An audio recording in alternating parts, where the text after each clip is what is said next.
Assalamualaikum warahmatullahi wabarakatuh. Bertemu lagi dengan Ibu. Bagaimana kabar kalian semuanya? Alhamdulillah, semoga kita semua senantiasa diberikan kesehatan oleh Allah Subhanahu wa taala.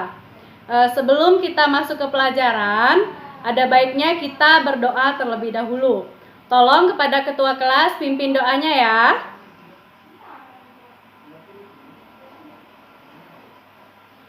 Terima kasih kepada ketua kelas telah memimpin doanya. Ada yang tidak hadir hari ini? Ibu absen satu-satu ya. Desi Puspita, Desi Aprilia, Layina, Nur Hasanah, Nurika, Nusirwan, Mulyono, Wahyu Sekar, Clarita, Ria, Lanis, Melisa, Yasi. Ada yang tidak Ibu sebutkan namanya? Oh, berarti hadir semua ya. Alhamdulillah. Nah, pada hari ini kita akan memasuki pelajaran baru. Sebelumnya Ibu akan menunjukkan sebuah alat peraga yang sudah Ibu buat dari rumah. Nah, ini. Ya, hari ini kita akan belajar tentang siklus air. Nah, siklus air ini juga termasuk ke dalam siklus biogeokimia. Apa tadi? Siklus biogeokimia.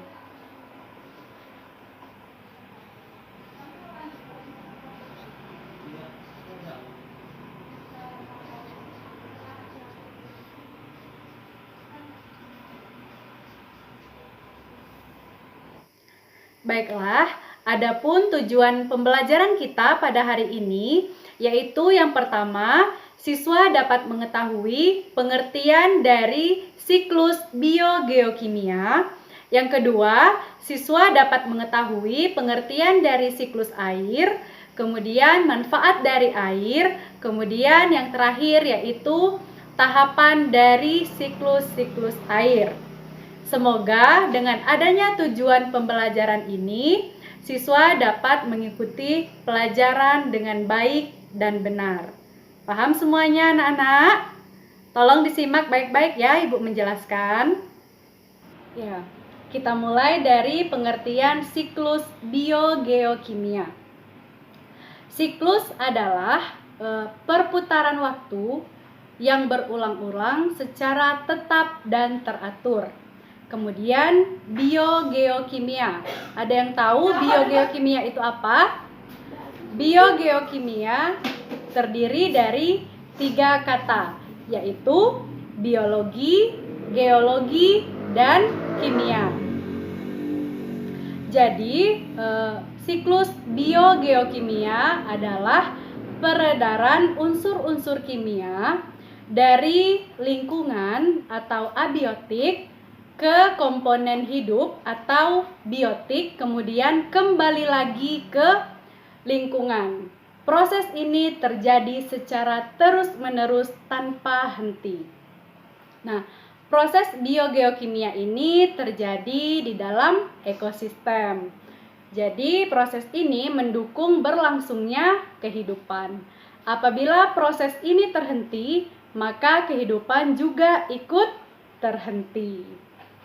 Paham?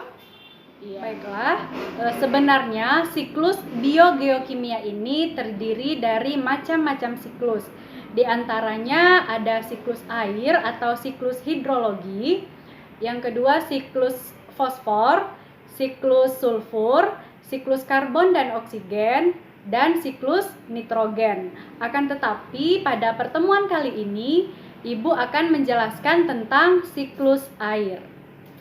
Siklus air adalah sirkulasi air yang terjadi secara terus-menerus tanpa henti dari atmosfer ke bumi, kemudian kembali lagi ke atmosfer melalui tahapan proses-prosesnya. Kemudian kita harus mengetahui terlebih dahulu manfaat dari air.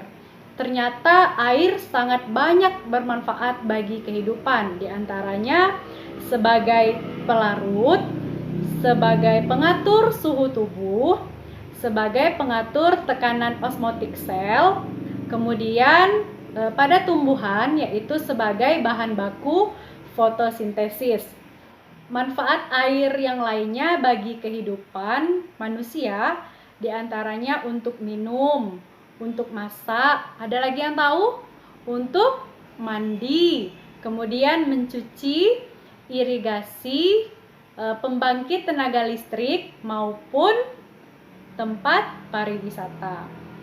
Kemudian sumber air yang terbesar di muka bumi ini yaitu terdapat di laut. Selain itu terdapat juga di sungai, danau maupun di gunung es. Paham sampai di sini? Ya, bisa kita lanjut? Ya. Selanjutnya kita akan masuk ke proses atau tahapan dari siklus air. Ya. Yang pertama yaitu ada evaporasi atau transpirasi.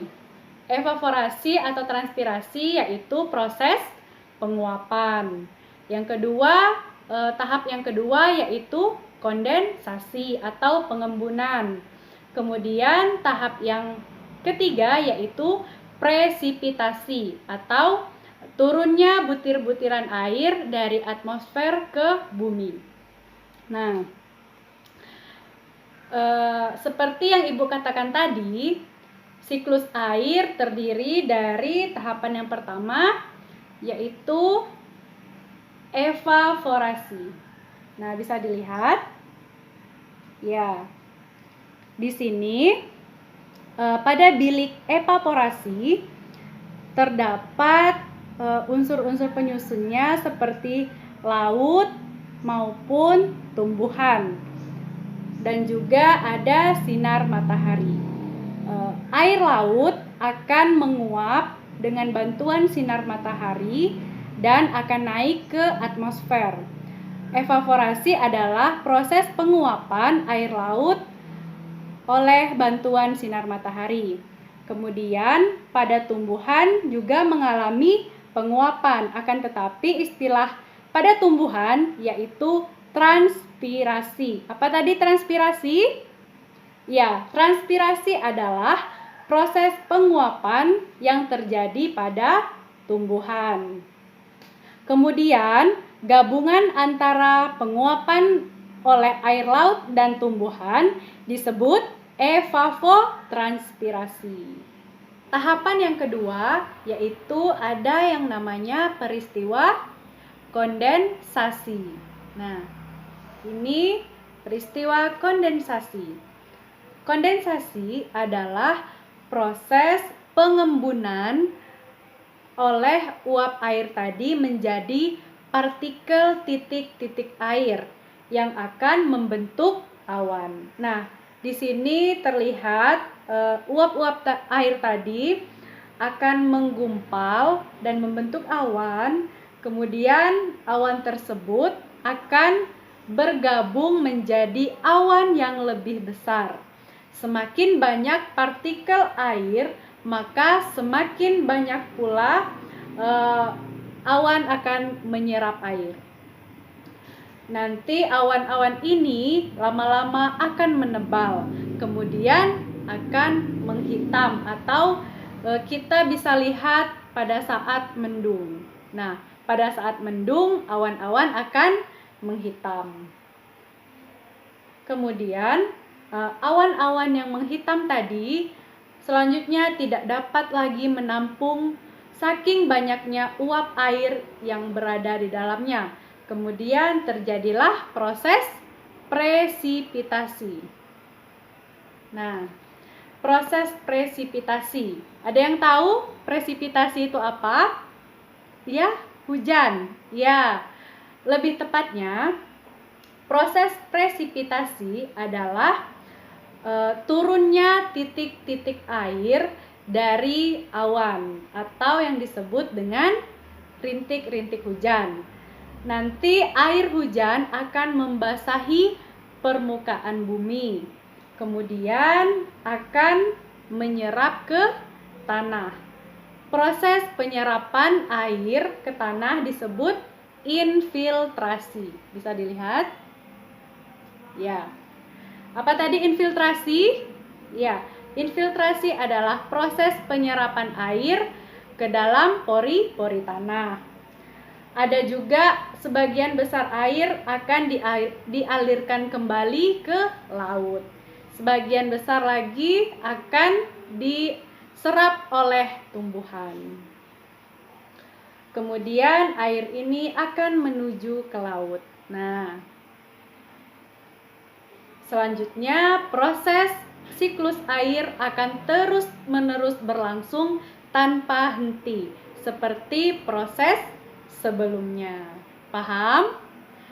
Nah, coba Ibu tanya lagi, yang pertama tadi proses apa? Ya, evaporasi. Yang kedua, evaporasi tadi apa? Penguapan, betul. Selain evaporasi, ada juga penguapan oleh tumbuhan yang namanya transpirasi. Kemudian tahap yang kedua, kondensasi atau pengembunan. Kemudian yang terakhir yaitu presipitasi atau turunnya air ke permukaan bumi atau disebut dengan hujan. Ya. Ada pertanyaan sampai di sini? Tidak ada? Kalau tidak ada, bantu Ibu untuk menyimpulkan materi hari ini ya. Ada yang bisa? Baiklah. Yang pertama tadi ada pengertian dari siklus biogeokimia, yaitu peredaran unsur-unsur kimia dari lingkungan ke komponen hidup, kemudian kembali lagi ke lingkungan. Ya, kemudian yang kedua ada pengertian siklus air. Apa tadi siklus air?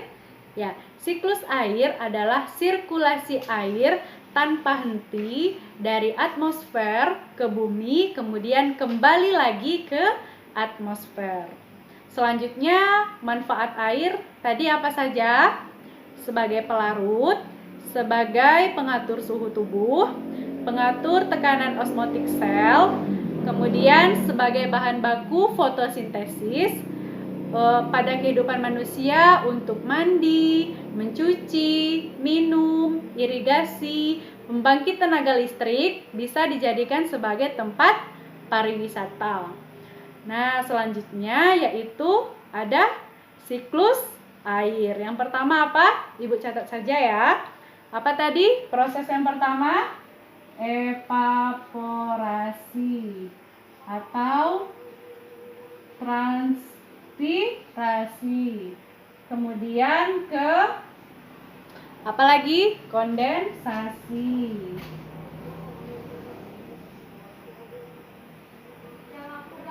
Nah, kemudian selanjutnya apa? Presipitasi. Kemudian kembali lagi ke evaporasi. Paham sampai di sini? Ya. Cukup sampai di sini materi dari Ibu. Mohon maaf atas kesalahan pengucapan kata maupun perbuatan. Ibu harap kalian mengerti. Untuk tugas di rumah, Ibu mau kalian membuat media pembelajaran seperti ini. Nah, kalian diminta untuk membuat media pembelajaran seperti ini. Nanti bahan-bahan dan alat-alatnya akan Ibu catat dan Ibu beritahu kepada ketua kelas, dan ketua kelas akan memberitahukan kepada kalian. Dikumpul minggu depan saja ya. Ibu beri waktu 1 minggu. Paham? Iya. Terima kasih atas perhatiannya. Wassalamualaikum warahmatullahi wabarakatuh.